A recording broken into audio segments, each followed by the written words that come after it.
I was the bride that night, standing in lace and satin, when my new mother-in-law set down the cake knife and said for everyone to hear, "You'll always be second best in this family." The vineyard lights flickered across shocked faces, waiting for me to wilt. I didn't. I fixed my veil, let the silence stretch, and said, "Second best to you, maybe, but you have no idea what my mother left me or how it will change everything you think you control." Gasps rippled through the tables. They believed I was just the quiet nurse Daniel married. They were wrong, because tucked away in my bouquet was proof that would flip the entire Spencer family on its head. My name is Claire Morgan. I'm 29, a nurse in Portland, Oregon. Most nights I move under fluorescent lights, my shoes squeaking on linoleum, my mind too tired to think about anything but the next patient. Debt follows me everywhere. Student loans, car repairs, a credit card I keep promising to pay off. Daniel, my husband, came from another world. The Spencers owned vineyards across the Willamette Valley, their names stitched into wine labels and charity galas. When I first visited their estate, the air smelled like oak and money. Portraits of ancestors stared down at me as if they were deciding whether I belonged. His mother, Margaret, smiled politely, but her eyes skimmed over me like I was furniture.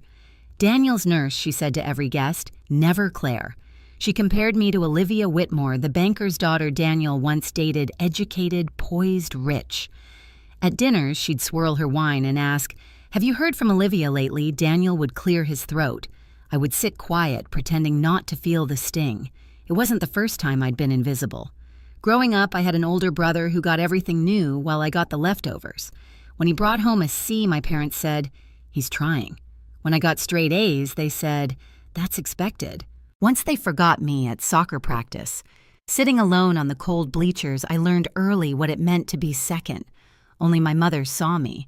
She worked long hours at a diner smelling of coffee and fries, but she always had time to sit beside me.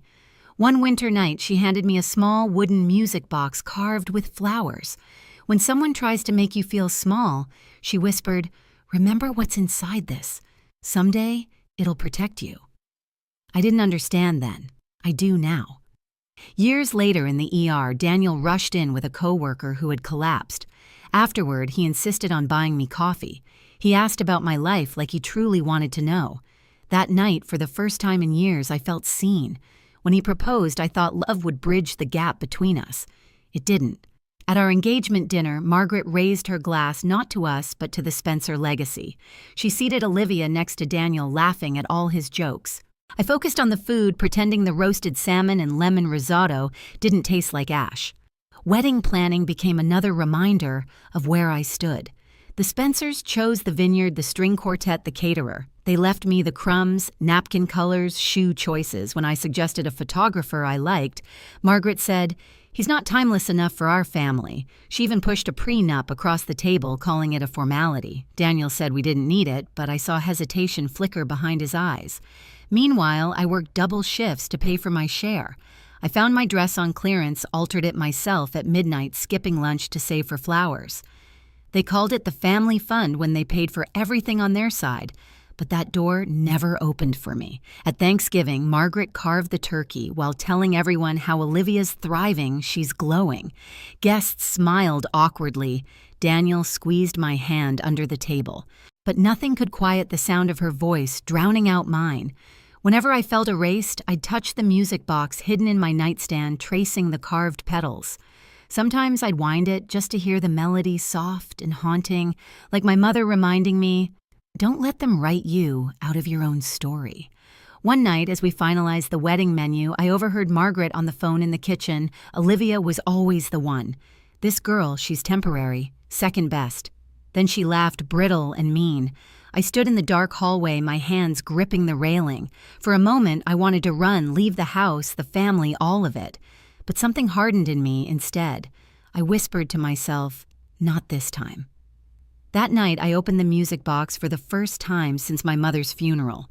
The melody played 3 trembling notes before the lid creaked shut again. I wasn't ready then, but I would be. The weeks before the wedding blurred into exhaustion. Every morning began with hospital corridors and ended with messages from Margaret about family expectations. At the engagement party, she turned humiliation into theater. She invited Olivia, Daniel's ex, calling it a friendly gesture. She placed her beside Daniel at the family table while I sat at the far end, next to strangers. Every toast circled back to the Spencer legacy. Daniel's hand found my knee under the table, but when I looked up, Margaret's smile told me she knew I wouldn't fight back. The bridal shower was no better. The room smelled of peonies and champagne. Laughter bubbled around me. Everyone brought extravagant gifts, monogram towels, crystal frames until Margaret's turn. She handed me a small box. Inside was a plain white apron embroidered with "Practice makes perfect." The room laughed politely. I smiled too, swallowing the humiliation like wine turned sour. That night, I folded the apron neatly, buried it under sweaters, and stared at the stitched word until it blurred. I started saving everything screenshots of messages, receipts for every expense I covered, emails, where Margaret signed off decisions as if I didn't exist. At work, I charted vitals and whispered to myself, "Stay calm, observe, wait." Then came the rehearsal dinner. The vineyard glowed under strings of amber light. Guests filled long tables draped in ivory linen. I sat beside Daniel, pretending to belong. Margaret, radiant in silver, commanded the room. And then Olivia appeared. Pale silk dress, familiar laughter. Guests whispered her name like a hymn. "Olivia, darling, sit here," Margaret said, patting the seat beside her. Daniel froze but didn't stop it. My chest tightened. The world tilted just slightly. During dinner, Margaret's voice carried above the chatter. She praised Olivia's speeches, her charity work, her grace. My fork scraped porcelain. I didn't trust myself to speak. The slideshow began photos of Daniel's childhood vacations, graduations. Then it froze. A picture of Daniel and Olivia at a winter ball, her hand looped through his arm. The laughter around us turned sharp. Margaret clapped softly. Oh, what a memory. Heat climbed up my neck. I pushed my chair back, excused myself, and stepped onto the patio. The cold air slapped my cheeks. Inside, laughter swelled again. I opened my clutch and held the music box, its carved flowers catching the moonlight. I didn't open it. I just needed to feel it. The door opened behind me. Ethan, Daniel's cousin, stepped out. His expression was steady, serious. "You don't deserve this," he said quietly. I turned wary. "What are you talking about?" He hesitated, then lowered his voice. "I've overheard things, your mother-in-law's plans. You need to see something. After the wedding." I studied his face. No pity, no superiority, just truth. "Why tell me?" "Because I'm tired of pretending this family is what it claims to be." Inside, I heard Margaret's laughter again, smooth and poisonous. I closed my fist around the music box until the carved petals left marks in my palm. That night, lying awake beside Daniel, I replayed everything: the apron, the slideshow, the laughter. A pattern carved itself. Clear, erase me, replace me, repeat. But as the ceiling glowed faintly from the moonlight, the melody from the music box echoed in my head. My mother's voice threaded through it. "When someone tries to make you feel small, remember what's inside." I didn't know what waited beneath that velvet lining, but I knew one thing. I was done being small. The wedding day broke gray and cold fog rolling over the Willamette Hills. From the dressing room window, I could see rows of vines glistening with dew, perfect and controlled like everything Margaret touched. I slipped into my satin gown, adjusted my veil, and tucked the music box deep into my bouquet. Its weight was small but steady, like armor. By evening, the hall shimmered with light. Guests clinked glasses, laughter rising under the vaulted ceiling. Margaret floated from table to table in a jeweled dress, glowing with satisfaction. Daniel smiled at me, but his eyes darted constantly toward her. When the cake was wheeled in, the chatter hushed. Margaret walked forward, one hand on the knife, and in a voice meant to reach every corner, said, "You'll always be second best in this family." A collective gasp cut through the music. Forks froze midair. I met her gaze, my pulse strangely calm. "Second best to you," maybe I said. "But you have no idea what my mother left me or how it will change everything." Murmurs spread. Daniel blinked, stunned. Margaret's smile faltered.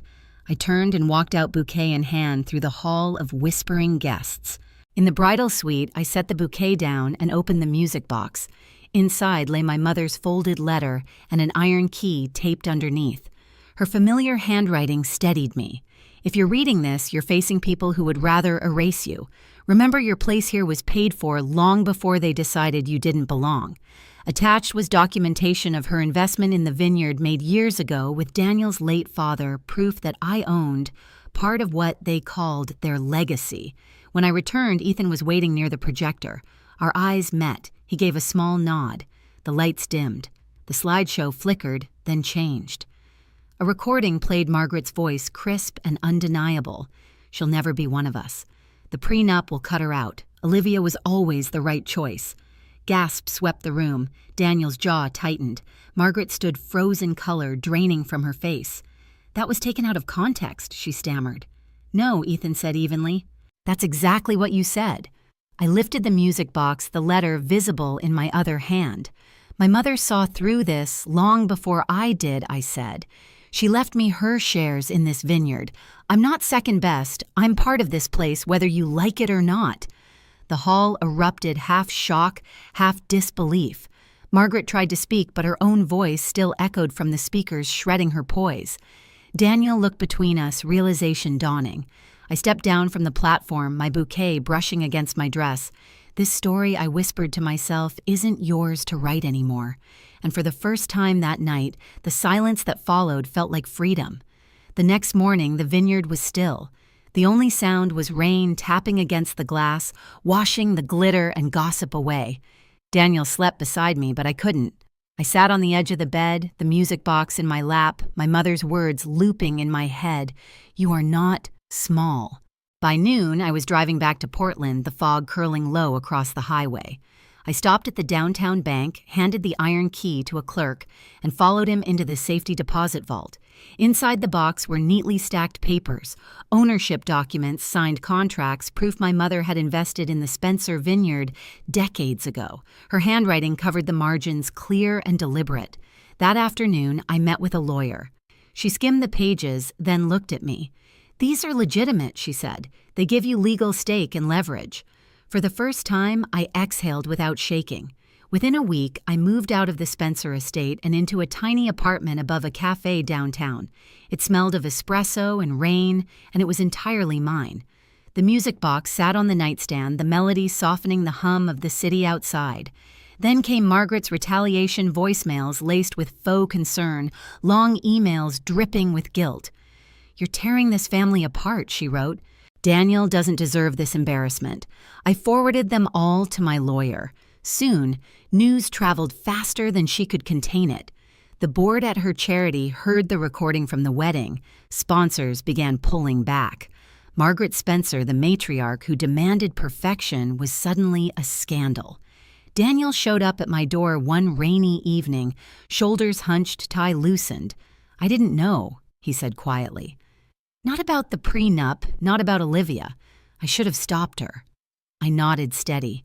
You knew enough to stay silent, he didn't argue. I'll fix it. I'll cut her off if that's what it takes. I met his eyes. Then start by standing on your own name, not hers. Ethan texted me updates in the following weeks, Margaret resigning from her charity, losing her seat on the board, relatives distancing themselves. The Spencer's polished image cracked wide open. Through it all, I kept working. My night shifts grounded me. Holding a patient's hand, watching a monitor beep, reminded me what real life looked like. Messy, fragile, honest. Every now and then, gossip about me reached the hospital. Gold digger, schemer, lair, I didn't respond. My lawyer's firm sent letters when needed, and silence took care of the rest. By early spring, Daniel moved into a small rental near my place. He sent me scanned documents showing he'd revoked his mother's control over his finances. It wasn't an apology, it was a beginning. One weekend, I drove out to the Ballard property, the little house my mother had bought years before. The paint was chipped, the garden overgrown, but sunlight poured through the windows like forgiveness. I wound the music box and set it on the mantel. Its melody echoed through the empty rooms, delicate but unwavering. I hung a spare key on a hook by the door. For the first time in years, the space around me felt light, unclaimed, and finally mine. Spring arrived gently in Portland. The air smelled like wet grass and coffee, and sunlight slipped through my kitchen window every morning. I'd wake early, pour a mug, and listen to the city come alive below my small apartment. The chaos was still there, Bill's work memories, but the noise inside me had quieted. The Ballard house was finished by then. I repainted the walls myself, planted lavender in front, and let the wind carry the scent through open windows. No vineyard, no portraits, no scrutiny, just space that finally belonged to me. One Saturday, Daniel came by with an envelope. He looked older, humbled. Inside were signed documents, proof he had severed every financial tie to Margaret and dissolved the trust she'd built around him. "I don't know if we can fix us," I said softly. He shook his head. "Maybe not. But you showed me what standing up looks like." I had to start somewhere. I poured us coffee.